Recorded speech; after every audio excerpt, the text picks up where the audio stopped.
Hey guys, how are you all? Hope you all are happy. Today we are going to do about bean seed. Bean seed क्या है? उसके features, उसका diagram, उसके parts के features A to Z करेंगे हम इस video में. So stay tuned with Dureja Learning and this video is made by Vibhu Dureja. So let's begin. सबसे पहले आपको दो डायग्राम दिख रहे होंगे, एक है एक्सटर्नल अपीयरेंस का, एक है लॉन्जिट्यूडनल अपीयरेंस का. सबसे पहले हम डिस्कस करेंगे एक्सटर्नल अपीयरेंस के बारे में. एक्सटर्नल अपीयरेंस में पहला पार्ट आपको दिख रहा होगा एक हिलम. हिलम एक स्कार होता है. It is a scar on the external side, बाहर वाली तरफ एक स्कार दिखेगा आपको सीड पर. फॉर एग्जाम्पल अगर आप राजमा देखो, बादाम देखो, चने देखो, उसके ऊपर आपको एक स्कार दिखेगा, वो है हिलम. अगली बिल्कुल इसके ऊपर है माइक्रोपाइल.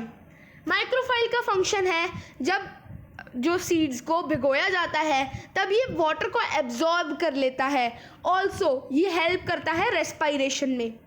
ये दोनों इतने घुल मिल जाते हैं हिलम और माइक्रोपाइल कि इनको आइडेंटिफाई करना थोड़ा सा मुश्किल हो जाता है.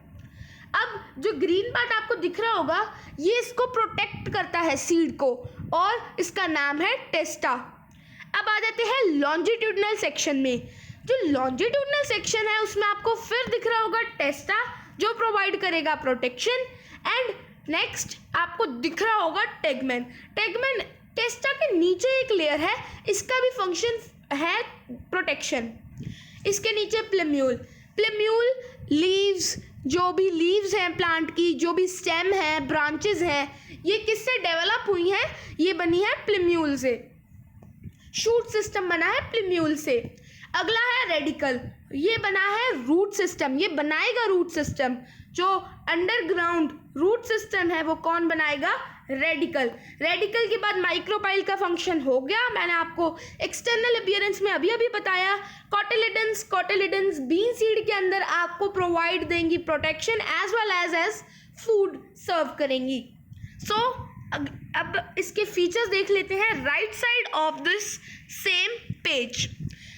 Bean seed is a dicot seed having two cotyledons. इसमें कितने कॉटिलिडन्स होंगे? 2.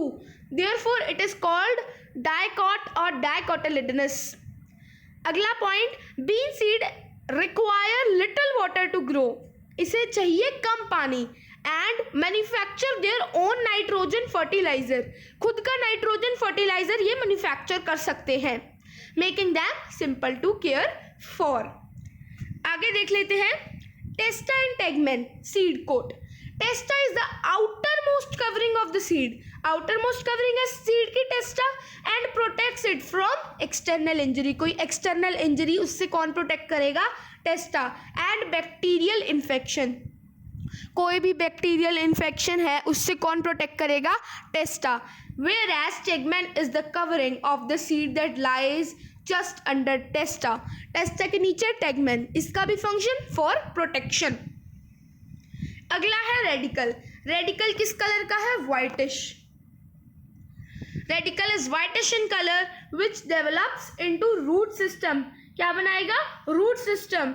ये क्या है? पॉजिटिवली जियोट्रॉफिज्म, क्योंकि ये सॉइल के टुवर्ड्स मूव करता है. ये है पॉजिटिवली हाइड्रोट्रॉफिक. जैसे फॉर एग्जाम्पल अगर ये एक पेड़ है ना, जिसे यहाँ पे प्रॉपर H2O नहीं मिल रहा और यहाँ एक पॉन्ड है, तो ये अपने रूट्स को यहाँ तक ले जाएगा, अपने रूट्स को.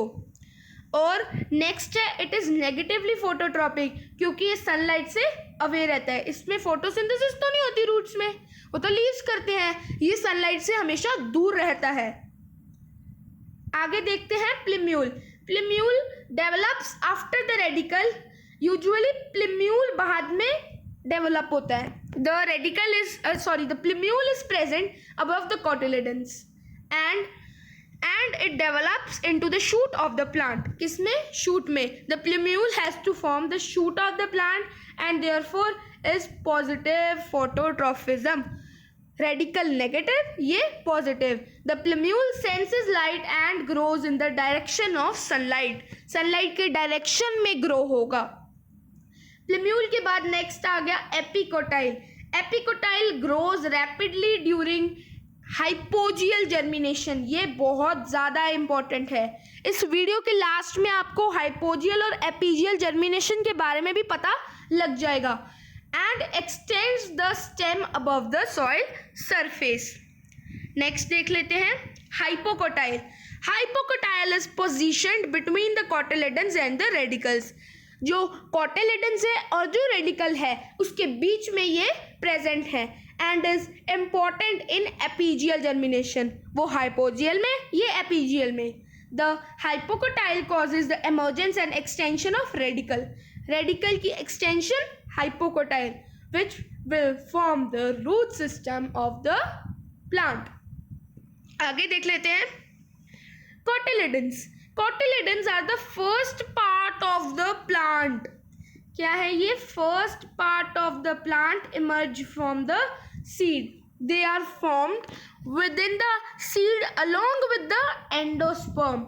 Botanists classify plants based on the number of cotyledons they have. मैंने बताया था ना, monocot and dicot. Cotyledons function to provide the initial growth. क्या देगा? Initial growth and is a energy resource और source. आगे देख लेते हैं hilum. Hilum is a scar on the seed. ये scar है. It is the point from which the ovule and ovary are connected to each other during fertilization. Hilum controls the relationship between external environment and embryo. किसके बीच में? External environment and embryo. Moreover, the curtin in the hilum regulates the permeability of the seeds. जो curtin है वो permeability of the seeds को जो regulate करेगी। आगे देख लेते हैं। तो डायग्राम एक बार फिर आ गया, आपको दिखा रहा हूँ मैं। रेगुलरली आपको डायग्राम बता रहा हूँ, ध्यान रखना है, बहुत इंपॉर्टेंट है बीन सीड। एक आपको मैं बता दूँ, रेडिकल और प्लेम्यूल। रेडिकल और प्लेम्यूल कलेक्टिवली एक एम्ब्रियो सैक बनाते हैं, एम्ब्रियो बनाते हैं। तो जो एम्ब्रियो है वो कलेक्टिवली है प्लेम्यूल और रेडिकल का। आगे देख लेते हैं next slide. Micropyle. Micropyle is a small opening that is found in the ovule. कहाँ फाउंड होगा? ओव्यूल में, just close to the hilum and is retained in the seed after fertilisation. Fertilisation से पहले भी था और अब भी है। When soaked, seed absorbs water mainly through the micropyle. बताया था ना, when soaked यानी भिगोते हैं तो कहाँ से एब्जॉर्ब करेगा? माइक्रोपाइल से। Micropyle also helps in respiration, ये भी मैंने आपको बताया था, and in the exchange of gases. आगे देख लेते हैं। अब आप गया hypogeal germination and epigeal germination. इसका डिफरेंस बहुत इंपॉर्टेंट है। So epigeal and hypogeal germination. Germination of a plant that takes place above the ground. Epigeal में above the ground और हाइपोजियल में below the ground. ठीक है। Next, cotyledons emerge out of the soil.